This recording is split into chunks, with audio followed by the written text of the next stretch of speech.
கண்டிப்பா. ஐயய்யோ!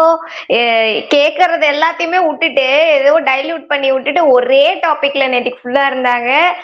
நெறைய விஷயங்கள் வந்து அட்ரஸ் பண்ணவே இல்ல. அத முன்னாடி சரி முன்னாடி வாரத்த மிஸ் பண்ணிட்டீங்களா? உங்களுக்கு நாங்க கன்டென்ட் எடுத்து தரோம்யா! அப்படின்னு சொல்லிட்டு அத்தன வந்து சர்க்குலேட் ஆகுது. அத அட்ரஸ் பண்ணவே இல்ல. சரி ஓகே போன வாரம் தான் அப்படி இல்ல. இந்த வாரமே நீங்க அட்ரஸ் பண்ண வேண்டியது நெறைய இருக்கு. அவங்க வந்து இந்த கனிய வந்து கிழவின்னு சொன்னதா இருக்கட்டும். அதுக்கப்புறம் நெறைய அந்த பைத்தியத்த வந்து கேள்விதான் பட்டிருக்கேன். ஆனா இப்பதான் பார்க்கிறேன்னு விக்ரம சொல்றதா இருக்கட்டும்.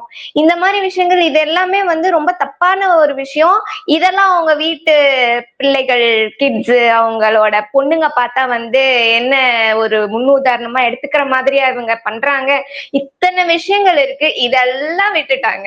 இதெல்லாமே விட்டுட்டு ஒண்ணுமே இல்லாத ஒரு விஷயத்த எடுத்து வச்சு சுத்தி இதுல வேற திவ்யா தான் அப்படி பண்றா. திவ்யா வேற ஆட்டம் ஆடுறாங்க. பாவம் சாண்ட்ரா மாட்டிக்கிட்டாங்களாம். ஐயையோ! இவங்கலாம் வந்து என்ன சொல்றது? இவங்கலாம் அதெல்லாம் டைரக்ட்டா சொன்னாலே வந்து ரொம்ப எனக்கு என்னன்னா வாட்டர் மெலன்லாம் வந்து மிஞ்சுறாரு பிரஜின்னு. நான் யார் தெரியுமா? ஹீரோன்றாரு. ஹீரோ மெட்டீரியல்ரா அப்படின்றாங்க. லைக் ஓவர்டேக் பண்ணிட்டாங்க வாட்டர் மெலனையே இவங்க எல்லாருமே எல்லாருமே புரிதல்ல வந்து இருக்கட்டும், இல்ல வந்து தன்னை வந்து ரொம்ப பெரிய ஒரு ஆளா வந்து கன்சிடர் பண்ணி பேசுற விஷயங்களா இருக்கட்டும், வாட்டர் மெலனு, பார்வதி எல்லாத்தையும் பீட் பண்ணிட்டாங்க இவங்க 3 பேருமே.